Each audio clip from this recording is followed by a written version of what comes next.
Hello students, welcome back to Jauhari Pathshala. This is Amit Jauhari sir. चलिए, आज हम लेके आए हैं डिफरेंशियल इक्वेशन का सेकंड पार्ट। वेरिएबल सेपरेबल हमने इसके पहले वीडियो में किया। इस बार हम आ रहे हैं डिस्कशन पे homogeneous differential equation of first order and first degree. But before starting the lecture, simple small request to all of you, please channel को सब्सक्राइब करें, शेयर करें और बेल आइकन ज़रूर प्रेस करें, जिससे कि मुझे मोटिवेशन मिले और अच्छे अच्छे वीडियो आपके सामने लेके आने के लिए। फॉर योर इन्फॉर्मेशन, मैं जो वीडियो बनाता हूँ, जो मैं टीचिंग करता हूँ, वो बॉम्बे में है। मैं यहाँ पर IIT JEE main and advance, NEET, BITSAT, olympiads, NTSE classes of 12th, 11th, 10th and 9th also. ठीक है। साथ में अगर आप फॉरेन एग्ज़ाम की प्रिपरेशन करते हैं, just like ACT and subjective sets के लिए, तो मैं उसकी प्रिपरेशंस भी कराता हूँ। काफ़ी सारी डिटेल्स मैंने कांटेक्ट के लिए डाल दी हैं डिस्क्रिप्शन में, आप उसको प्लीज़ चेक करिएगा। लेकिन सबसे important cheese, like, share and subscribe. चलिए अब डायरेक्टली टॉपिक पे चलते हैं। आज का टॉपिक है होमोजीनियस डिफरेंशियल इक्वेशन, जो सिर्फ first order and first degree की हमें डिस्कस करनी है एज पर द सिलेबस। सबसे पहला क्वेश्चन मेरे दिमाग में आता है, what is homogeneous differential equation. जैसा कि नाम सजेस्ट कर रहा है, होमोजीनियस, सेम थ्रू आउट। तो एक कोई भी इक्वेशन हो, अगर कोई भी इक्वेशन x और y में मुझे दी गई है, अगर उसमें मैं x को रिप्लेस कर दूं लैम्डा x से, मैं अगर x को लैम्डा x से रिप्लेस कर दूं और y को लैम्डा y से रिप्लेस कर दूं, ये मेथड होता है फंक्शन को लिखने का। कि एक फंक्शन है जिसके दो वेरिएबल्स हैं x और y, उसकी फॉर्म में लिखा हुआ है। अगर उन दोनों वेरिएबल को मैं लैम्डा टाइम्स रख दूं और उसके बाद भी मुझे फंक्शन एज इट इज वापस मिल जाए x और y में, चाहे भले ही बाहर इक्वेशन के लैम्डा की कोई पावर आ जाए, उससे मुझे कोई फर्क नहीं पड़ता। लैम्डा फंक्शन के बाहर आ गया, अब जैसे पहले साइन x था, अब वो लैम्डा साइन x हो जाए, होमोजीनियस है, क्योंकि जो वेरिएबल हैं वो एज इट इज आ चुके हैं इस फॉर्म में। तो ऐसी इक्वेशन एक्स वाई में जो लैम्डा एक्स और लैम्डा वाई रखने पर भी ये कंडीशन फुलफिल करती है कि फंक्शन वापस आ जाए, ऐसी इक्वेशंस को हम बोलते हैं homogeneous differential equations of first order and first degree. तो ये हुआ मेथड जानने का कि व्हाट इज होमोजीनियस। अब अगर क्वेश्चन आएगा तो मैं कैसे आइडेंटिफाई करूं कि ये होमोजीनियस डिफरेंशियल इक्वेशन है। तो जब क्वेश्चन आएगा तो सबसे पहले उस क्वेश्चन को आप इस तरह कन्वर्ट कर लेना। dy/dx को दो फंक्शन में इस तरह से आप लिख लेना, जैसे भी वो दिया हो, डिवाइड में, और फिर उसके बाद आप y/x देखना, क्या हर जगह y/x बन रहा है या y/x की कोई पावर बन रही है या x/y बन रहा है। अगर ऐसा है तो वो होमोजीनियस डिफरेंशियल इक्वेशन है। या फिर आप directly lambda x lambda y put करके देख लेना। सेकंड थिंग, अगर टिग्नोमेट्रिक रेशियोज इन्वॉल्व हैं और उसके अंदर कोई एक ही वेरिएबल दिया है, वो होमोजीनियस नहीं होगा। सिंपली आप देख के बता सकते हैं। और तीसरी बात, अगर आप कंटिन्यूसली प्रैक्टिस करते हैं तो आपको देख के अंदाजा लग जाता है कि अरे यार ये तो होमोजीनियस है। ठीक है। अब अगर वो होमोजीनियस है, मैंने आइडेंटिफाई कर लिया है, तो अब मेरा सेकंड काम शुरू होता है, हाउ टू सॉल्व। हम होमोजीनियस डिफरेंशियल इक्वेशन को सॉल्व कैसे करें, तो उसकी एल्गोरिथम बताते हैं, फिर मैं उसको क्वेश्चन के थ्रू समझाऊंगा। इस वीडियो में अंत तक बने रहें। मैं इस वीडियो में होमोजीनियस के अलावा ऐसी इक्वेशंस भी डिस्कस करूंगा जो रिड्यूसिबल टू होमोजीनियस होंगी। तो सबसे पहले तो आप इसी में कन्वर्ट करना है आपको, dy/dx equal to f of xy upon another function in xy। सबसे पहले आपको इसमें इस इक्वेशन को कन्वर्ट कर लेना है। ठीक है जी। उसके बाद आपको देखना है कि ये y/x वाला होमोजीनियस है या x/y वाला, दोनों को होमोजीनियस बनता है। सॉल्यूशन में कोई डिफरेंस नहीं है सिवाय इसके कि अगर y/x वाला है तो y इक्वल टू vx को सब्सटीट्यूट करें, अगर x/y वाला है तो x equal to vy substitute करें, और x/y वाला होगा तो उस केस में आपको dy बाय डी एक्स नहीं dx अपॉन dy मिलेगा। तो इस तरह से आपको आइडेंटिफाई करना है। तो अब हमने पहली स्टेप में इस तरह से लिखा, फिर y equal to v x लिखा इन जनरल।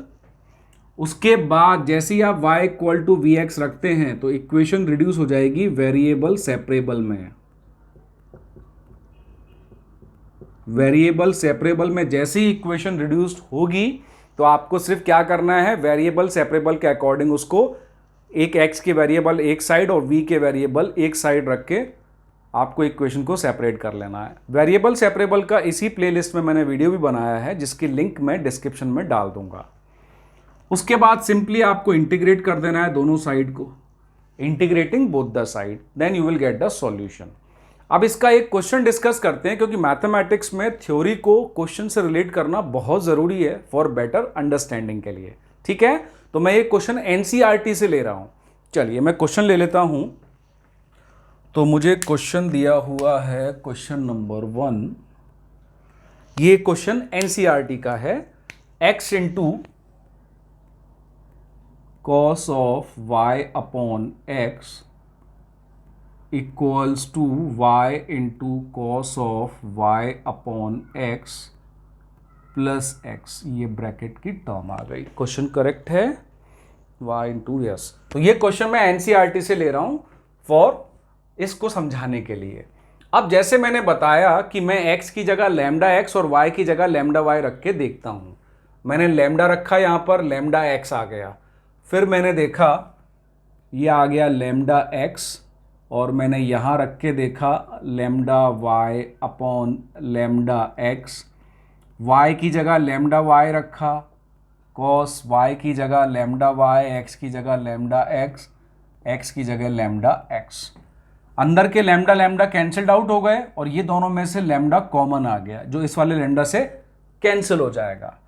तो इक्वेशन वही की वही वापस आ गई आपके पास।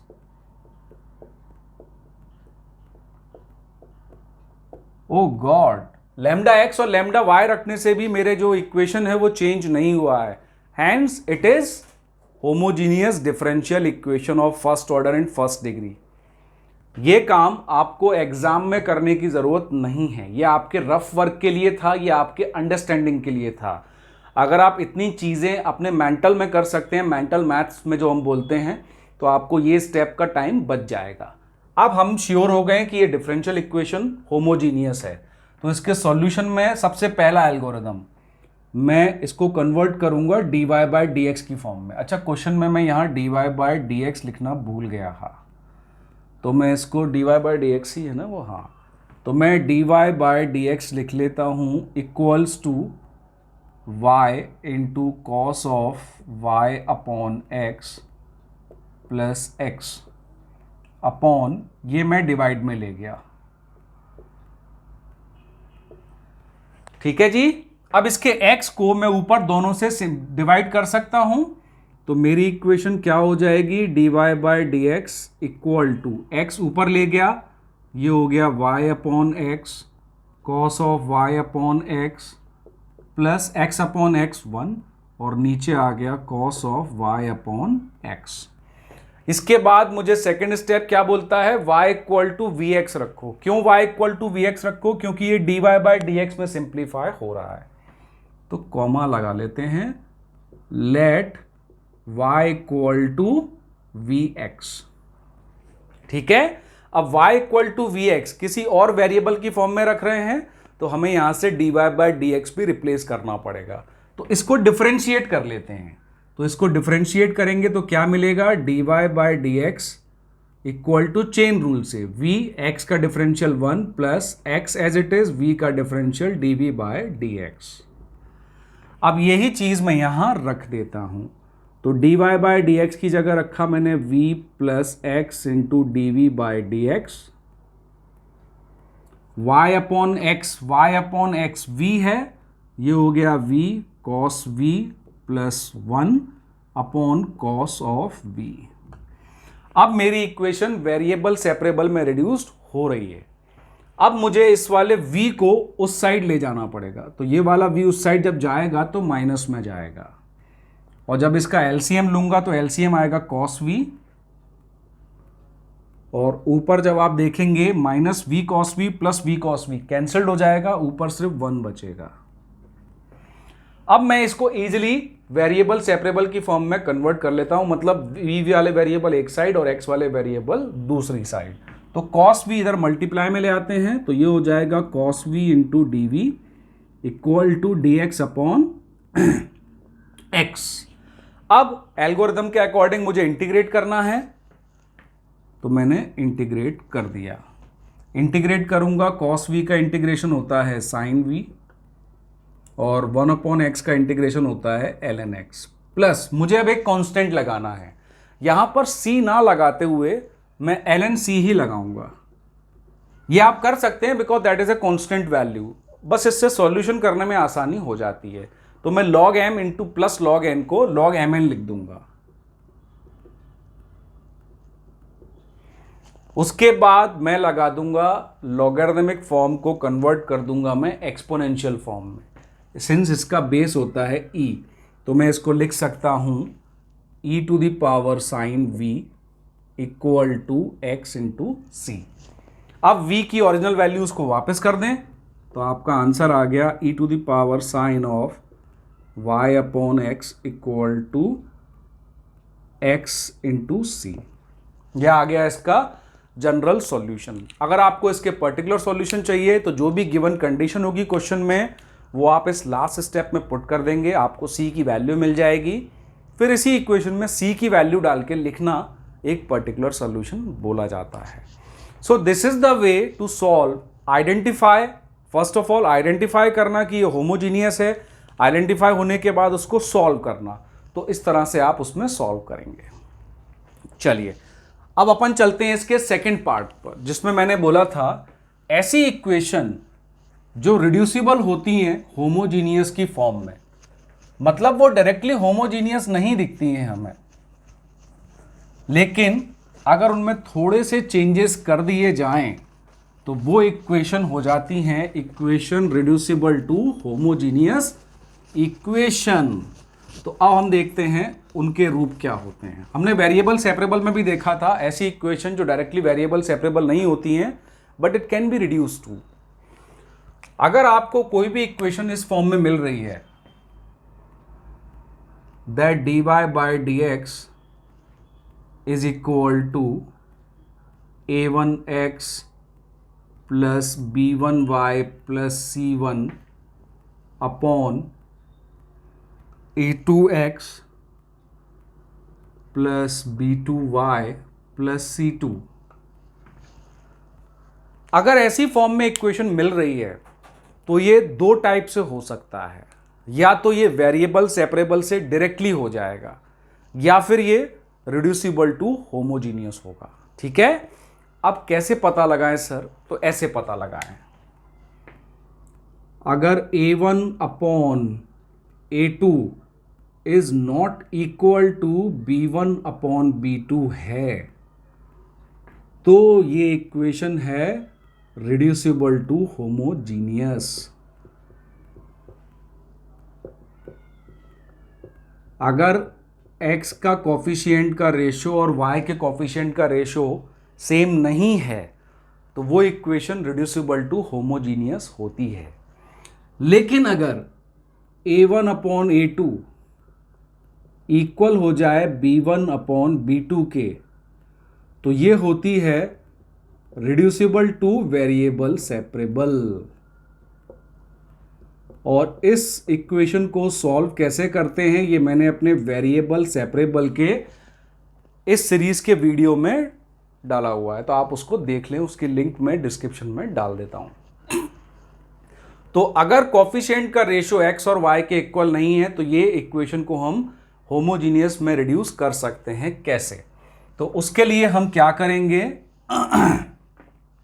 तो उसके लिए हम सबसे पहले एज्यूम करेंगे let small x equal to capital X plus h, y equal to capital Y plus k।